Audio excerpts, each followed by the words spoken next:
O que diz a Bíblia? O dom de curar.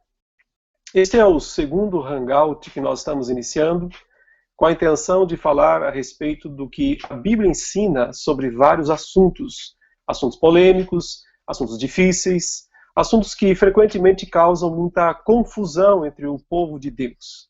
O nosso objetivo, é claro, não é ter a palavra final sobre qualquer assunto. Nosso objetivo é apenas tentar entender aquilo que a Bíblia ensina sobre os mais variados assuntos. E o assunto de hoje é um dos que causa mais dificuldade, sem dúvida nenhuma. É um dos que causa mais até divisões entre os cristãos. Diz respeito ao dom de curar.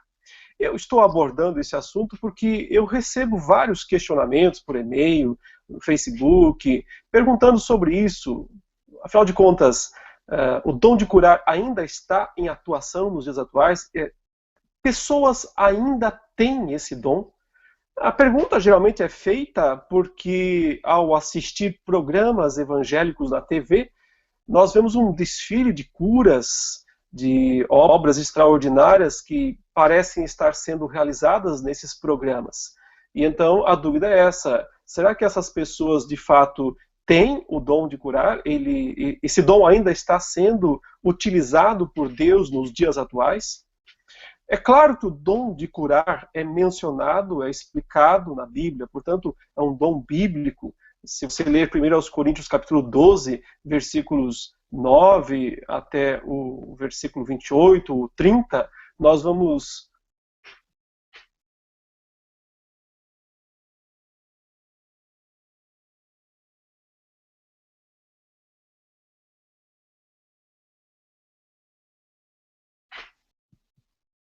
Alô, Felipe?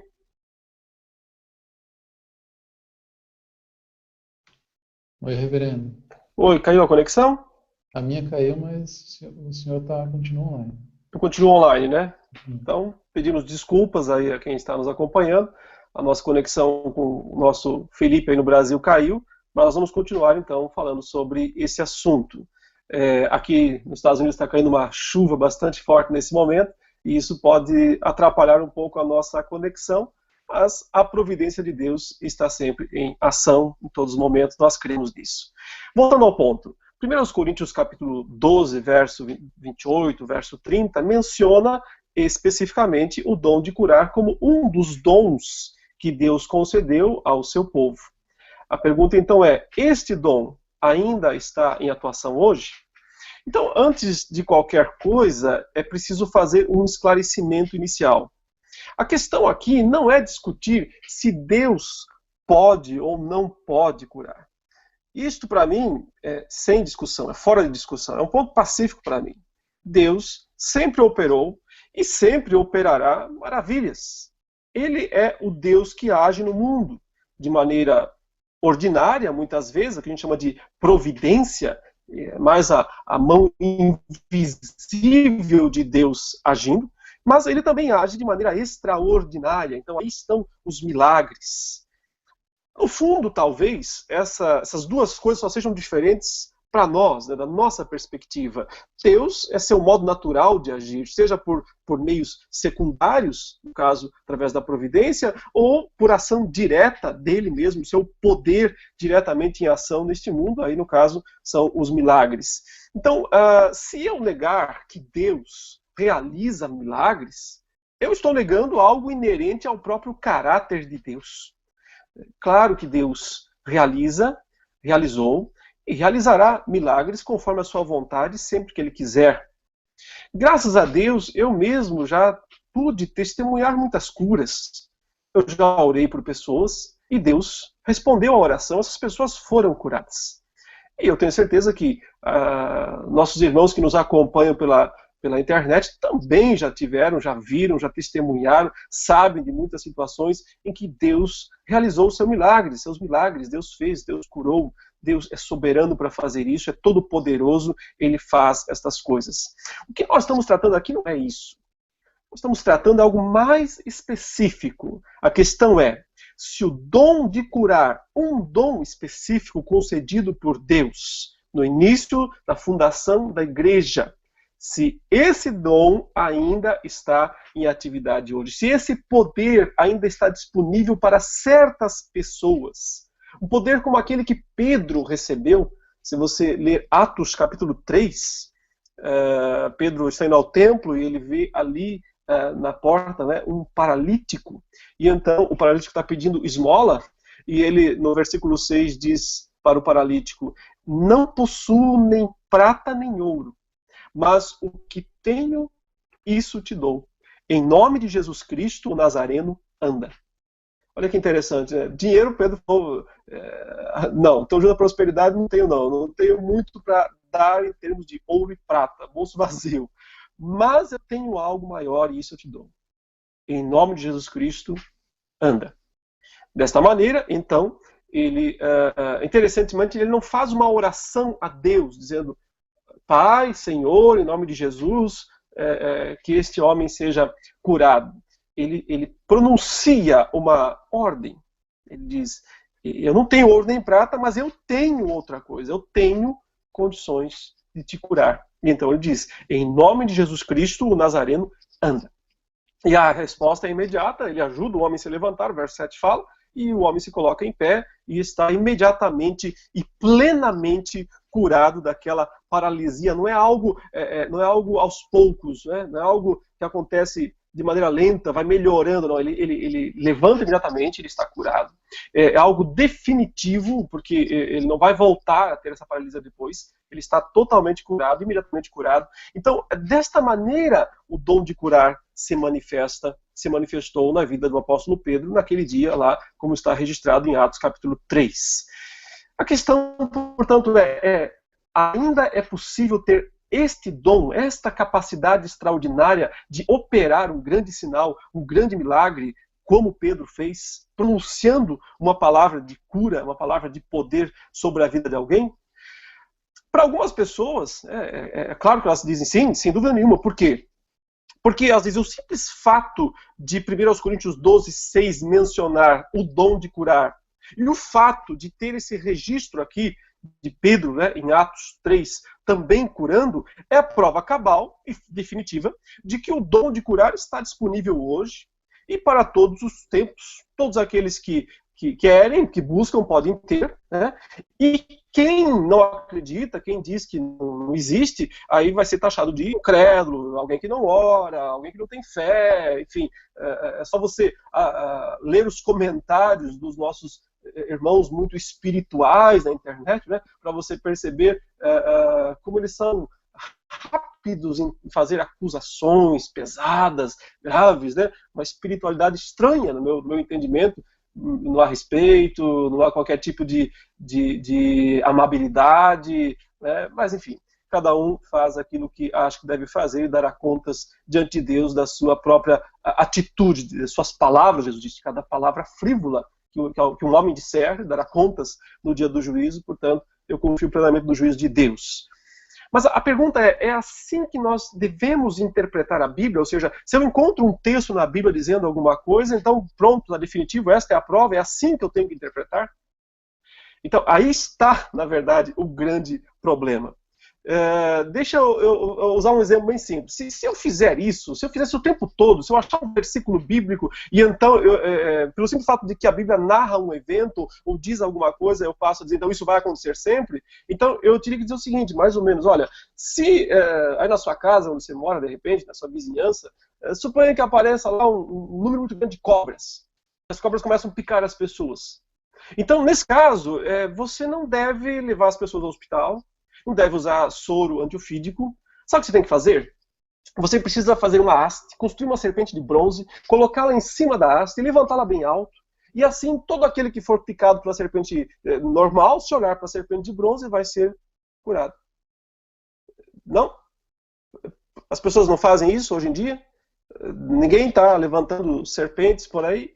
Por que não? Há um texto dizendo que aconteceu isso lá em Israel, durante a ida, né, de Israel, o êxodo de Israel do Egito para a Terra Prometida. Em algum momento os israelitas foram picados por serpente, e essa foi a maneira, a metodologia usada por Deus naquele momento para que o povo de Deus fosse curado. Por que ninguém repete isso?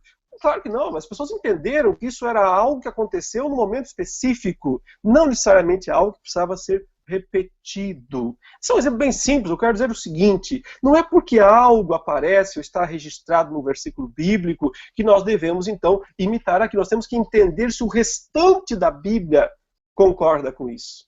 Então, antes de discutir exatamente o nosso ponto, eu quero dar duas regras de interpretação da Bíblia. Se você seguir essas duas regras, você vai mostrar bom senso e respeito à própria Bíblia para saber interpretá-la melhor. A primeira regra é a seguinte: nunca isole um verso do texto. Todo versículo, toda palavra, toda expressão que está na Bíblia está dentro de um texto maior. 2, 3, 4, 5, um capítulo, 2 capítulos, sei lá. Nunca isole, nunca retire um versículo do texto. Porque você tem que entender este versículo dentro daquele texto. Esta é a regra número 1 de interpretação da Bíblia. Eu mencionei na nossa última conversa aqui, nosso último hangout, eu falei sobre aquele famoso versículo de Filipenses, né, capítulo 4:13, fala, tudo posso naquele que me fortalece. Né? Tudo posso naquele que me fortalece. E frequentemente as pessoas interpretam esse versículo da seguinte maneira: eu posso fazer o que eu quiser, eu tenho todo o poder que eu quiser, eu posso realizar as façanhas extraordinárias que eu quiser, porque eu posso todas as coisas daquele que me fortalece. Porque Deus me fortalece, então eu tenho poder, eu tenho autoridade, eu tenho capacidade sobrenatural de fazer o que for necessário. Mas se você ler 2 versículos antes, você vai perceber que não é nada disso que Paulo está falando. Ele está falando o contrário disso. Ele está dizendo, verso 11, aprendi a viver contente em toda e qualquer situação. Eu sei ser humilhado, também sei ser honrado. Eu sei passar fome, eu sei comer bem. Eu sei vestir bem, eu sei ficar sem roupa, não ter dinheiro para comprar roupa. Então eu tenho experiência de todas essas coisas. Tudo posso naquele que me fortalece, dentro do contexto em que foi escrito. Significa, eu aguento, eu suporto passar pelo que for preciso. Eu não preciso fazer escolhas na vida. O que eu precisar enfrentar, eu vou enfrentar, porque Deus me fortalece, porque Ele me dá poder para enfrentar estas coisas. Isso significa, tudo posso naquele que me fortalece. Então, o ponto é esse: nunca isole um versículo do texto. Segundo ponto é bem similar, mas amplia um pouco a questão. Segunda regra é: nunca isole um texto, aí agora algo maior, uma passagem maior, do restante da Bíblia inteira. Os reformadores tinham uma expressão muito inteligente, muito interessante para isso. Eles diziam, a Bíblia interpreta a própria Bíblia. Muito simples, né? Mas brilhante. É esse o ponto. A Bíblia interpreta a própria Bíblia. Então, um texto interpreta o outro. Eu tenho que, de algum modo, sempre que eu encontro um texto e depois encontro outro texto que parece estar falando outra coisa, eu tenho que tentar cruzar esses dois textos. Eu tenho que tentar harmonizar, contrabalancear esses dois textos. Assim, se um texto aparentemente diz uma coisa e o outro diz outra, eu tenho que entender como essas duas coisas se harmonizam. Eu não posso simplesmente dizer, eu prefiro essa e não quero essa. Eu aceito essa parte, eu não aceito aquela. Esse é o grande erro de maior parte das teologias que existem por aí. Eles dizem, essa parte eu aceito, essa não. Essa parte vale para mim, essa parte não vale. Então, eu não posso abrir mão de nenhuma passagem bíblica. Eu tenho que harmonizar todos os textos dentro dos contextos. Eu vou dar agora um exemplo bem simples, mas bastante interessante. Se você puder ler Provérbios 24, versículo 4, ele diz assim, não respondas ao insensato segundo a sua estultícia, para que não te faças semelhante a ele. Qual é o conselho aqui sábio do provérbio? Ele diz, olha, não responda ao insensato, aquela pessoa louca, aquela pessoa soberba, aquela pessoa orgulhosa, aquela pessoa que fala demais, aquela pessoa que não tem respeito. Não responda a ele no nível dele, não responda a ele. Porque se você responder alguma coisa para ele, você vai ficar igual a ele. Você vai se assemelhar a ele. Então ele fala isso. Não respondas ao insensato segundo a sua estultícia, para que não te faças semelhante a ele. Agora olha só, interessante esse versículo, né? Se eu tenho só esse versículo em toda a Bíblia, então eu nunca, jamais poderia responder a qualquer insensato, né, segundo a insensatez dele, porque tem um texto dizendo que não devo fazer isso. Que tal se eu achasse em algum lugar distante da Bíblia, em outra parte da Bíblia, um texto falando algo meio diferente? E não é que eu encontro no próximo versículo, justamente no versículo 5, que vem em seguida, em Provérbios 24, ele diz: ao insensato responde segundo a sua estultícia, para que não seja ele sábio aos seus próprios olhos. E aí, o que eu faço? Faço o verso 4 ou faço o verso 5? O verso 4 diz: não responda ao insensato segundo a sua estultícia, porque senão você vai ser igual a ele. O verso 5 fala o contrário, diz: responde sim ao insensato segundo a sua estultícia, para que ele não se ache sábio demais. E aí? O que é certo fazer? Responder ou não responder? Aqui, curiosamente, essas duas passagens estão juntas, né? Aí ficou fácil, né, a gente analisar as duas juntamente. Mas elas podiam estar uma em Gênesis, a outra em Apocalipse. Eu tinha que pegar as duas passagens e tentar o quê? Harmonizá-las, colocá-las lado a lado, tentar entender o que elas dizem ao mesmo tempo. Então, o que eu posso interpretar a partir disso? Que há situações em que não se deve responder ao insensato. Porém, há outras situações em que se deve responder ao insensato. O próprio Espírito Santo que inspirou a Escritura vai nos iluminar, nos dar condições de saber quando é quando. Qual é o momento certo para fazer, quando é que deve falar, tempo para falar, tempo para calar. Quando é que eu tenho que responder as ofensas que fazem contra mim, ou quando é que eu tenho que ficar quieto. O Espírito Santo vai me dar essa capacidade. Então, eu não posso pegar um versículo e deixar o outro fora. Eu tenho que entender que os dois são verdade. Os dois são da Bíblia. Ok, isso nos prepara, então, para nós entrarmos exatamente no assunto do dom de curar. Porque é óbvio que a Bíblia menciona o dom de curar. Mas ela menciona esse dom dentro de uma progressividade. Dentro da própria progressividade da revelação. E é isso que eu quero tentar ajudar os nossos amigos da internet, né, a entender. Com toda a humildade, com todo o respeito a quem pensa de maneira diferente. É assim que eu penso, é assim que eu creio, respeito quem pensa diferente. Mas observe, o dom de curar foi concedido por Jesus aos seus apóstolos e aos seus primeiros discípulos para que esses cumprissem uma missão. Na verdade, a grande missão, ou a grande comissão. Quando Jesus ressuscitou, ele chamou seus discípulos e disse: vocês serão minhas testemunhas. E vocês vão receber poder, né? Atos 1, verso 8. Mas recebereis poder ao descer sobre vós o Espírito Santo. E sereis minhas testemunhas, tanto em Jerusalém, como em Judéia, Samaria e até os confins da terra. Então, Jesus disse, eu vou dar um poder especial para vocês. Para que vocês sejam minhas testemunhas, levem a minha mensagem, levem a minha palavra, levem o evangelho aqui, de Jerusalém, passando por Judéia, Samaria, até os confins da terra. Os confins da terra, no livro de Atos, representam Roma, a capital. Tanto é que o livro termina com Paulo pregando, no capítulo 28, na cidade de Roma. Então é um símbolo de que o evangelho alcançou os confins da terra. Porque alcançou o lugar mais difícil possível, imaginável. Roma, a própria capital, né? Debaixo das barbas do imperador, o evangelho estava lá. Ou seja, ninguém pôde deter o avanço do evangelho. A grande comissão foi cumprida pelos apóstolos nesse sentido. Eu não estou dizendo que a igreja não precise continuar pregando o evangelho em todo mundo hoje. Claro que ela precisa. Mas Atos 1:8 se cumpriu em Atos 28, quando o evangelho alcançou a cidade de Roma. E então os confins da terra viram o evangelho, ouviram o testemunho poderoso dos apóstolos.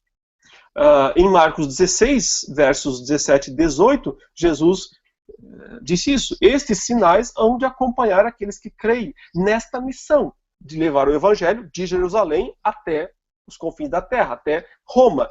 esses sinais acompanharão os que creem. Em meu nome expelirão demônios, falarão novas línguas, pegarão em serpentes, se alguma coisa mortífera beberem, não lhes fará mal. Se impuserem as mãos sobre os enfermos, eles ficarão curados. Então, o poder de curar está associado ao avanço do Evangelho que sai de Jerusalém e chega até os confins da terra. É isso que nós vemos no livro de Atos inteiro. O tempo todo, essa progressividade do Evangelho, o Evangelho crescendo em todo o mundo, através dos sinais dos milagres. As curas realizadas por Pedro e por Paulo atestam isso de forma cabal. Pedro curou já o mencionado paralítico em Atos 3, curou Enéas, ressuscitou Dorcas em Atos 9. Parece que até a sombra de Pedro, se você ler Atos capítulo 5, versículo 15, diz que eles colocavam os enfermos deitados ao lado da estrada, do caminho. Pedro passava por ali para que a sombra de Pedro se projetasse sobre aqueles enfermos para que fossem curados. Aparentemente, até a sombra dele curava, uma coisa extraordinária, um poder extraordinário em ação, de uma maneira inusitada, nunca vista dessa forma, através de homens. Claro, através de Jesus já foi visto, mas através de homens parece que nunca havia acontecido desta maneira tão extraordinária. Paulo também tem isso. Paulo cura paralítico em Atos 19, até os aventais de Paulo são ditos que eles levavam para pessoas, para que pudessem ser essas pessoas curadas e os espíritos malignos fossem expulsos. Então nós temos uma efervescência de poder, poder derramado, Deus realizando essas curas extraordinárias através desses homens. Eles vão em cada lugar, vão chegando em cada país, em cada cidade, eles vão realizando curas ali, porque esse poder foi dado para que o Evangelho saia de Jerusalém de meros, poucos pescadores, Pedro, João, Tiago, o Paulo acrescentado depois, mas ninguém muito eminente, ninguém muito influente na sociedade, pessoas simples, iletradas. Paulo não era iletrado, evidentemente, mas a maioria dos primeiros cristãos eram. E eles foram usados por Deus para alcançar o mundo. E fizeram isso em apenas 30 anos. Em apenas 30 anos. O Evangelho sai da Galileia, sai lá de Jerusalém e alcança Roma, alcança os confins da terra, alcança todo o Império Romano. O poder de Deus esteve em ação para que isso acontecesse. As últimas curas registradas no livro de Atos foram justamente as que Paulo realizou um pouquinho antes de chegar em Roma. É só você ler Atos 28, versículos 8 e 9, lá na ilha de Malta. Paulo vai lá, ao naufrágio, mas ele chega, ele para nessa ilha. Curiosamente, ali também há um caso específico em que Paulo é picado pela víbora, Jesus diz, se pegarão em serpentes, não lhes farão mal. E no último momento, antes de desembarcar em Roma, acontece algo assim. Ele é picado por uma serpente, mas ele não morre. Em seguida, então, ele cura o filho do principal chefe lá da ilha e muitos outros por ali, na ilha de Malta, também acabam sendo curados. E, em seguida, Paulo vai para Roma, ele chega em Roma, o Evangelho chegou em Roma. E aí, em Roma, nós não temos o registro de nenhuma cura operada por Paulo naquela cidade. É curioso isso. Observe o seguinte, veja o versículo 30 e o versículo 31 do capítulo 28 de Atos, final do livro. Ele diz assim, Atos 28, versículo 30. Por 2 anos permaneceu Paulo na sua própria casa que alugara, onde recebia todos os que procuravam, ele está em Roma, pregando o reino de Deus, e com toda a intrepidez, sem impedimento algum, ensinava as coisas referentes ao Senhor Jesus. Esse é o relato final do livro de Atos. Nenhuma menção de cura. Ele diz, por 2 anos, ele fica naquela cidade, em Roma, pregando o reino de Deus e anunciando com toda a intrepidez, sem impedimento algum, as coisas referentes ao Senhor Jesus. Eu não estou argumentando com base na ausência, o fato de aqui não ser mencionado onde cura significa que ele acabou. Aqui nós temos uma evidência interessante, que se nós contrabalancearmos isso com outras passagens do Novo Testamento, isso vai nos falar alguma coisa, isso vai nos trazer alguma mensagem interessante. porque aqui já é o final do ministério do apóstolo Paulo. Aqui, Atos 1:8 já se cumpriu. O evangelho já saiu de Jerusalém, já foi para Samaria, já foi por toda a Judeia, Samaria, e já chegou aos confins da terra. E neste momento, aparentemente não há mais o dom de curar, a capacidade dada a um homem para que ele, sem mesmo orar a Deus, simplesmente pronunciando uma palavra de cura para uma pessoa, faça essa pessoa ser curada. E por que eu chego a essa conclusão? Né?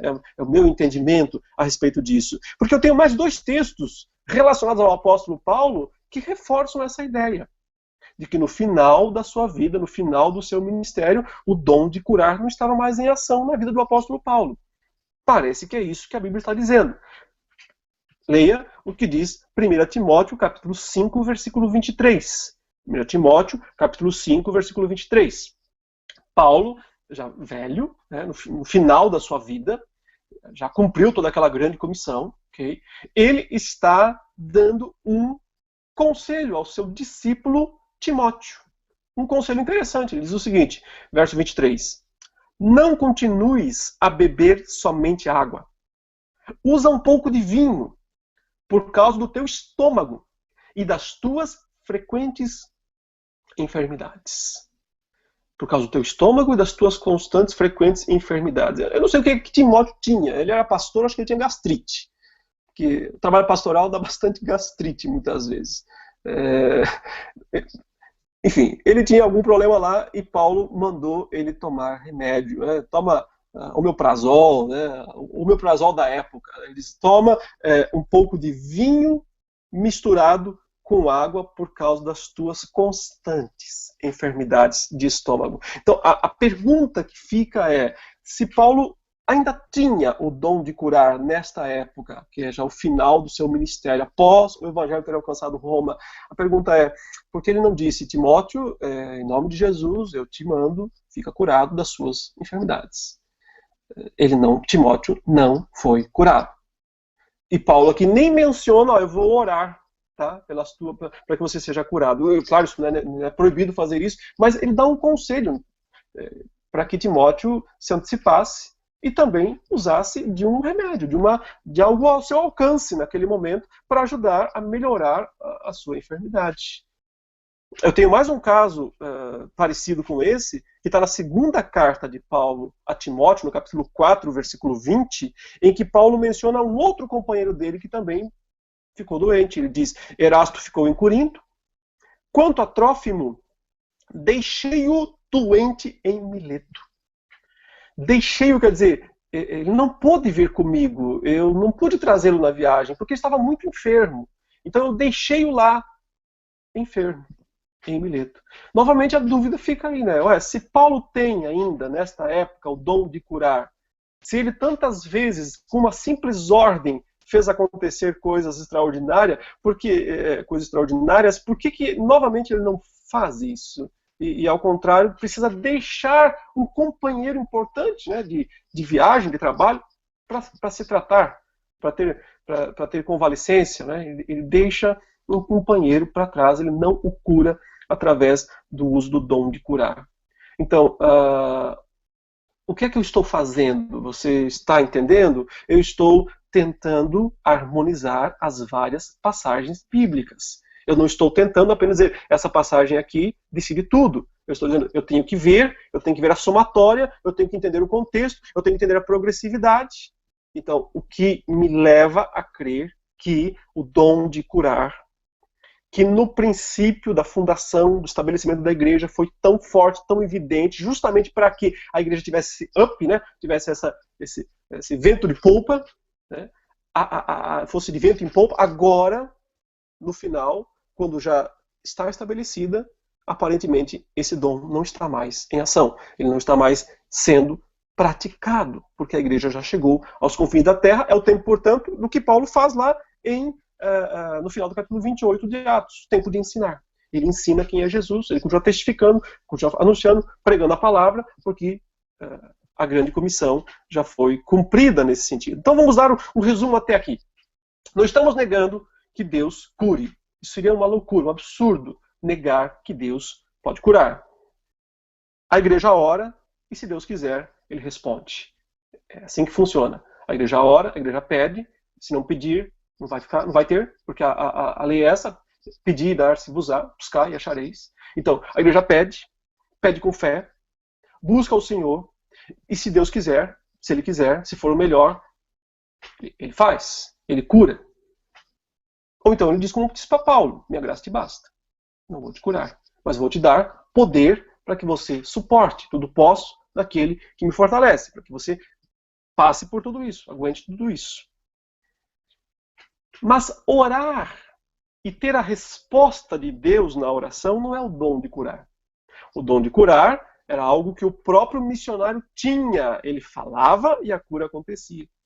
Então, esse e outros dons extraordinários do Novo Testamento foram concedidos por Deus aos apóstolos e aos primeiros discípulos para que, de poucos pescadores galileus, o evangelho alcançasse o mundo e chegasse até Roma. Assim, o livro de Atos vai mostrando, passo a passo, as curas que Deus faz, ou que os apóstolos fazem em nome de Jesus, até que o evangelho chegue em Roma. Então cessam os relatos de cura, e então no final de sua vida nós temos Paulo, aparentemente sem esse dom, porque ele não curou seus 2 amigos, deixou Trófimo doente e disse para Timóteo também usar um pouco de vinho misturado com água, ou seja, remédio.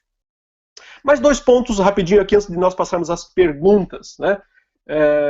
O que são as obras maiores mencionadas lá em João 14:12, né? Jesus disse aos seus discípulos: em verdade vos digo que aquele que crê em mim fará também as obras que eu faço, e outras maiores fará, porque eu vou para junto do Pai. Então, com base nisso, muitos dizem: hoje eu faço milagres maiores do que Cristo. Porque Cristo disse: olha, quem crer em mim fará as obras que eu faço, e maiores fará, porque eu vou para junto do Pai, vou interceder, enfim. Mas a pergunta é: será que alguém na história fez mais milagres do que Cristo?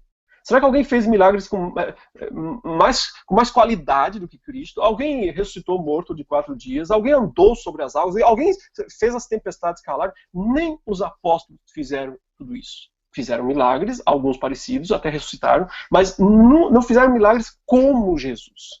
Os milagres de Jesus são incomparáveis, são maiores do que todos. Então a pergunta é: que são essas obras maiores que os discípulos fariam se crescem nele? É difícil de entender o sentido do que Cristo está querendo dizer. É só você lembrar que de 3 anos e pouco do ministério de Jesus, sobraram 120 discípulos, aproximadamente. 120 discípulos, né? Mas Pedro, com um único sermão, em Atos, capítulo 2, trouxe à fé 3.000 pessoas. As obras maiores estão justamente relacionadas ao avanço do evangelho a partir da glorificação de Cristo. Quem crer vai participar de coisas muito maiores.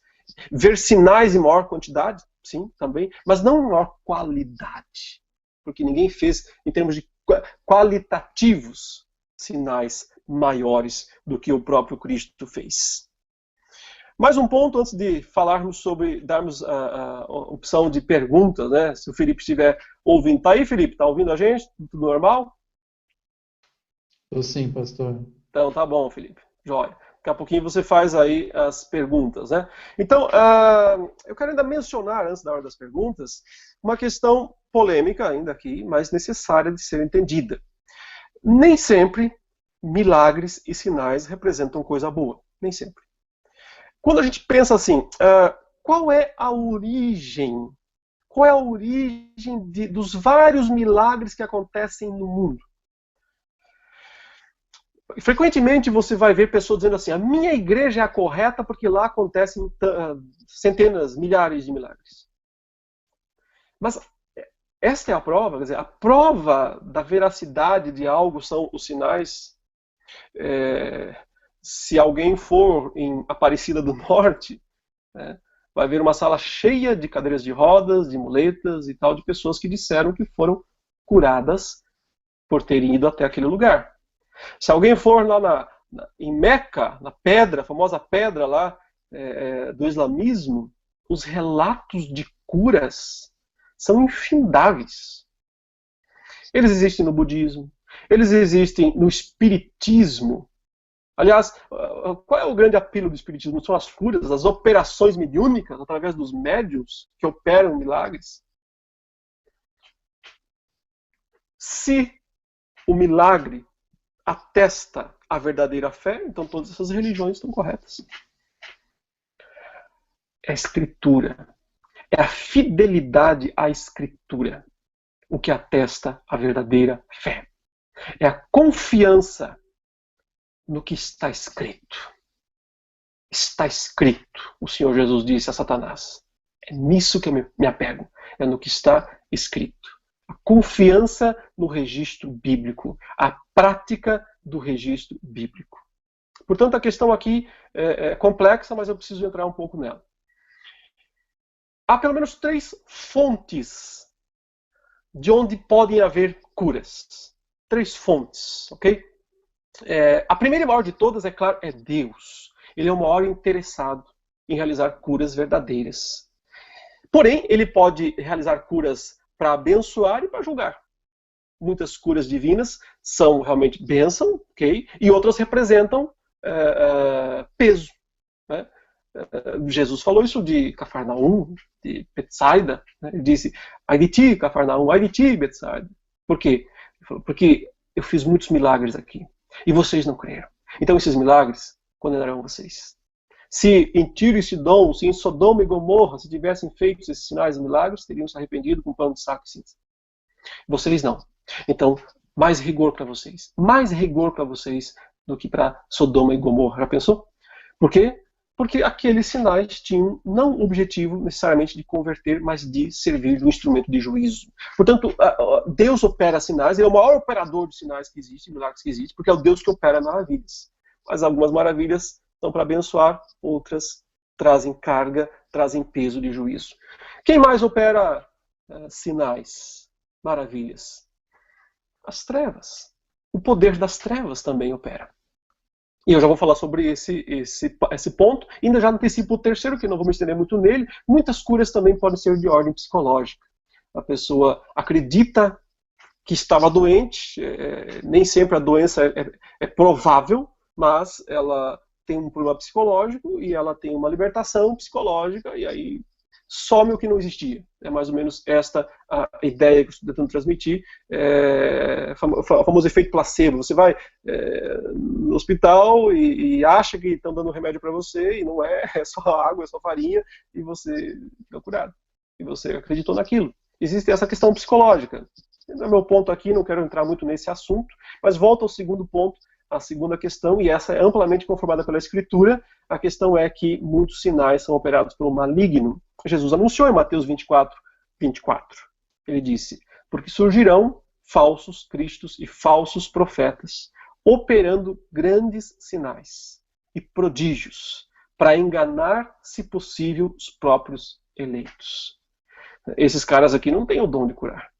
Esses caras aqui estão operando grandes sinais e prodígios, mas com outra fonte. Qual é a fonte deles? Só pode ser maligna. Só pode ser o próprio Satanás.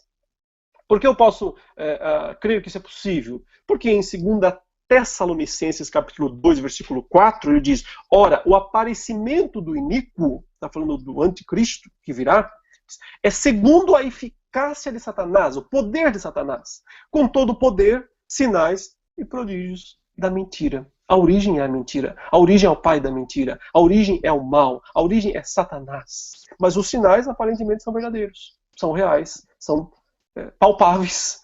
São prováveis. Mas não são de Deus. Qual a intenção deles? Por que Deus permite isso? O texto continua dizendo, por essa razão Deus envia a eles a operação do erro. Eles não querem crer no que está escrito. Eles não querem crer na verdade. Eles preferem as experiências. Eles preferem o extraordinário, o sensacionalismo. Eles preferem crer na mentira.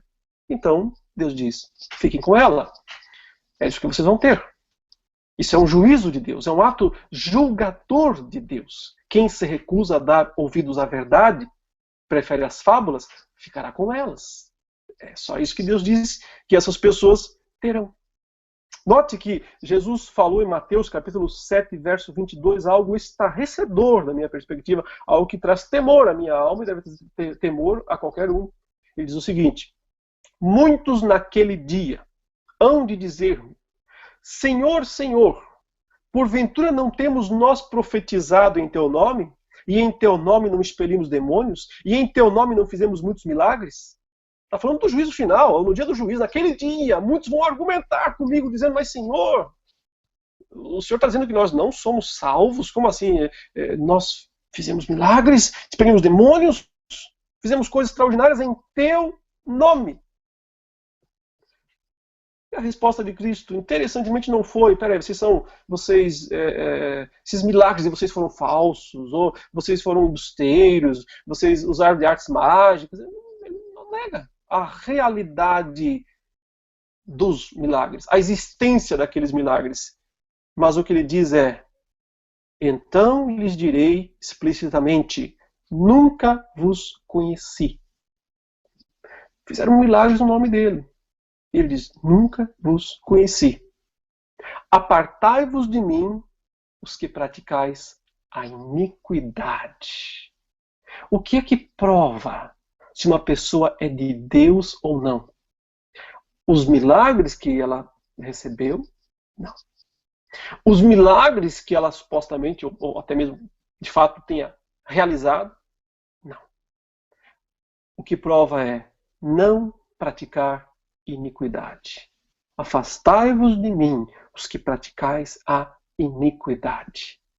Esse é o ponto.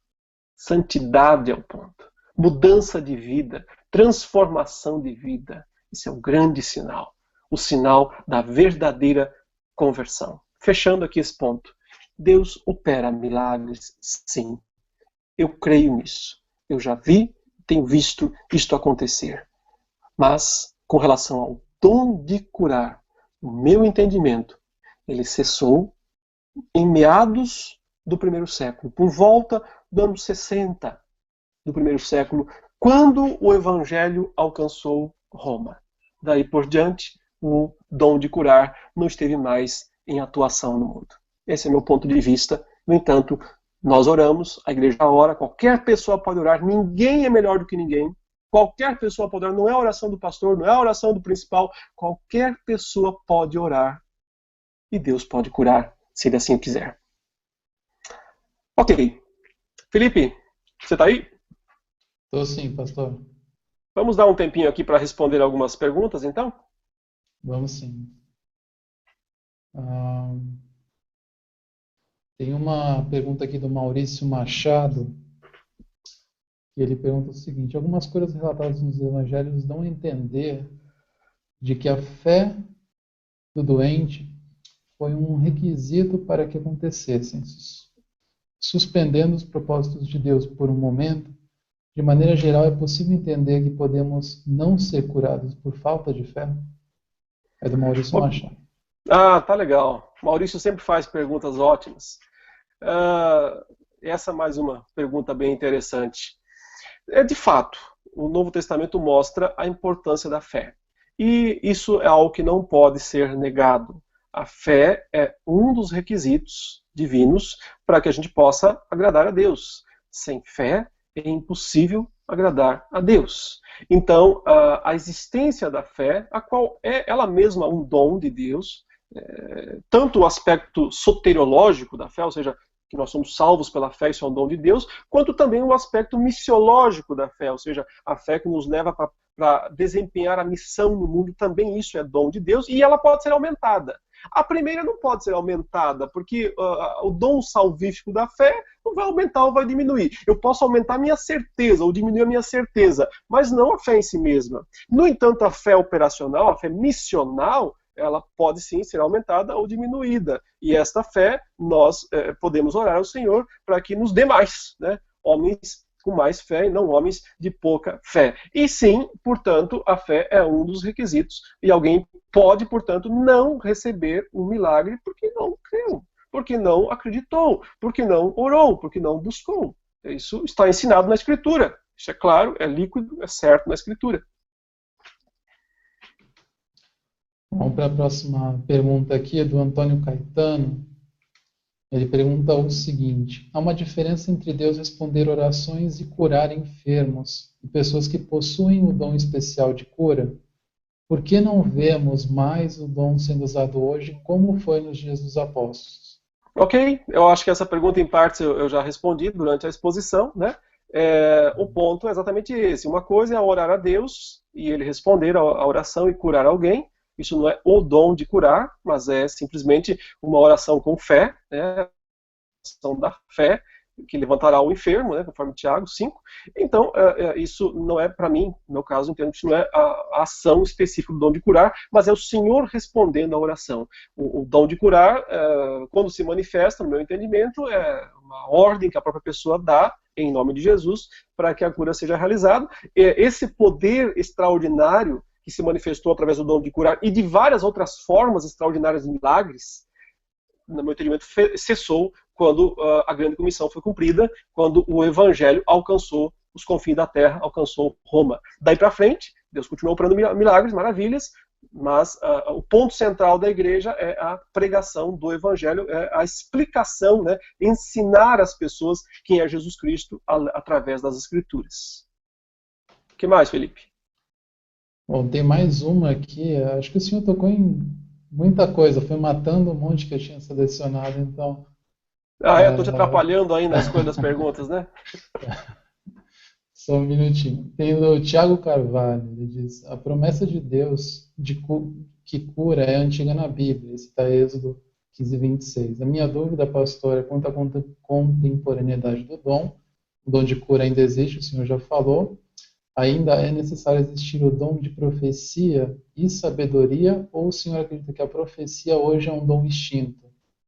Para essa pergunta a gente precisa de outro programa, né? Porque explicar sobre profecia, para mim, isso é muito similar ao que eu disse hoje, né? Então, você pode transmutar as ideias de profecia, do dom de curar para o dom de profecia, mas aí há diferenças, há alguns aspectos diferenciais em relação à profecia, porque ela também está ligada ao anúncio do evangelho. Então, ela tem uma certa diferença, mas há grandes semelhanças também. Eu entendo que existe profecia hoje. Profecia é a pregação do Evangelho, é a pregação da palavra de Deus, não é necessariamente adivinhar o futuro, né? Não pode haver nova revelação no sentido de que Deus dá uma palavra nova para o seu povo, porque se isso acontecesse, então a Bíblia precisava continuar sendo escrita, né? Nós tínhamos que acrescentar novos livros, infindáveis livros das Escrituras. Então, a nossa confissão de fé do Westminster é muito precisa quando ela fala Deus cessou aqueles modos antigos de revelar a sua vontade ao seu povo. Por quê? Porque esta vontade já foi plenamente revelada. O que acontece hoje, e isso acontece frequentemente, é que Deus está nos iluminando para que nós possamos entender aquilo que foi revelado. Isso é um processo de iluminação, é diferente de revelação, é um processo de iluminação. Nós, assim, podemos compreender melhor a revelação. Mas sobre isso, nós poderemos fazer um programa, um outro momento, falando especificamente sobre o assunto, para sermos mais precisos, né? Certo, reverendo. Eu acho que as outras perguntas já foram respondidas durante a aula.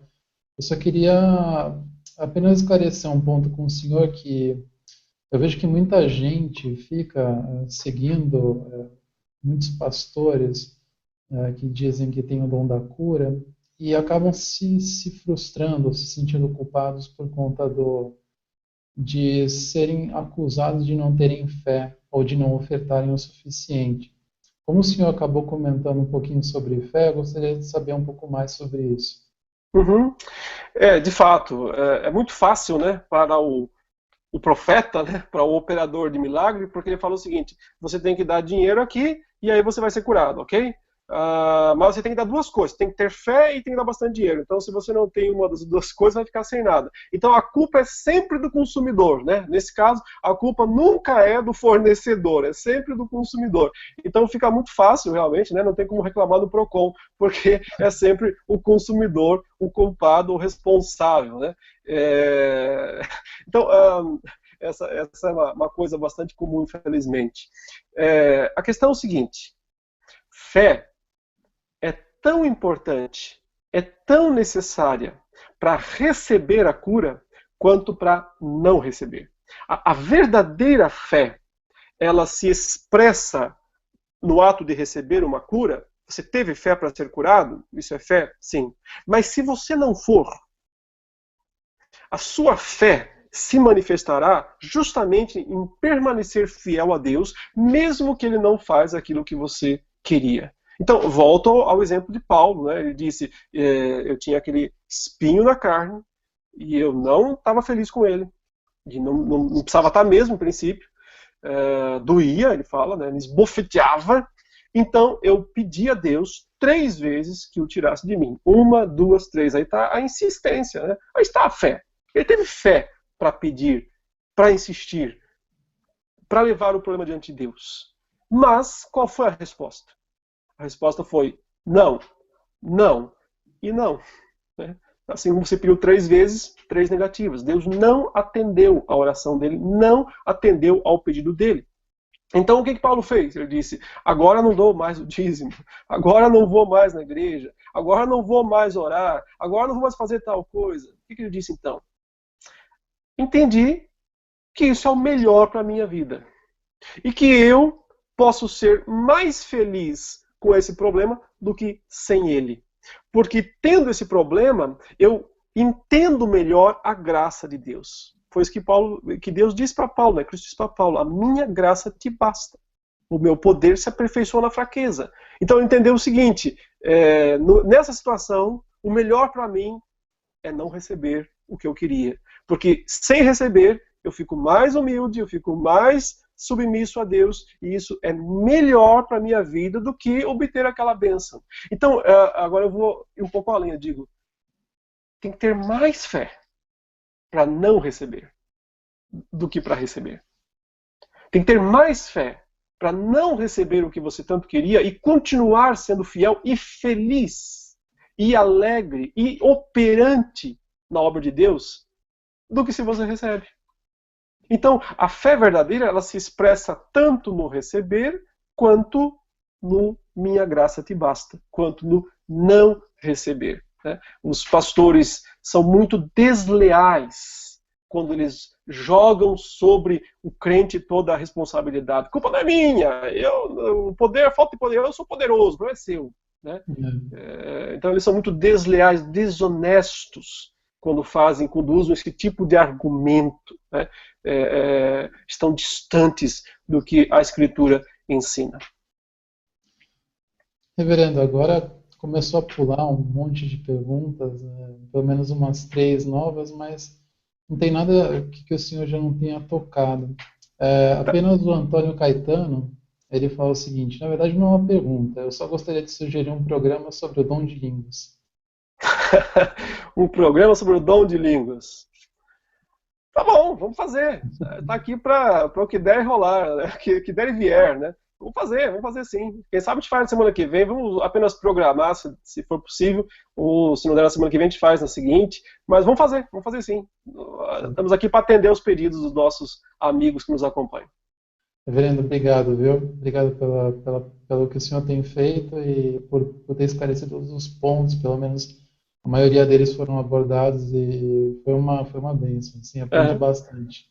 Tá joia, eu que agradeço também, agradeço aos nossos queridos que nos acompanharam. Peço desculpas aí pelo probleminha que tivemos no meio, né?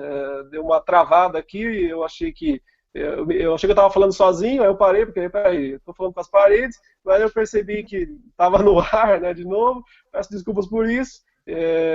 Transmissão ao vivo, distância enorme, como é que nós estamos aí, dá isso, também pode acontecer isso, mas Hangout é assim mesmo, é para ser uma coisa muito informal, muito... Se você vê aqui, eu estou dentro do quarto, né? Estou num lugar bem familiar mesmo, porque o objetivo não é uma coisa formal, então pode acontecer falhas também. Mas, acima de tudo, a gente espera que sempre o nome de Deus seja glorificado. Ok? Obrigado, Felipe. Obrigado, irmãos. Deus abençoe ricamente a todos vocês. E até a próxima, se Deus quiser. Um grande abraço em Cristo Jesus.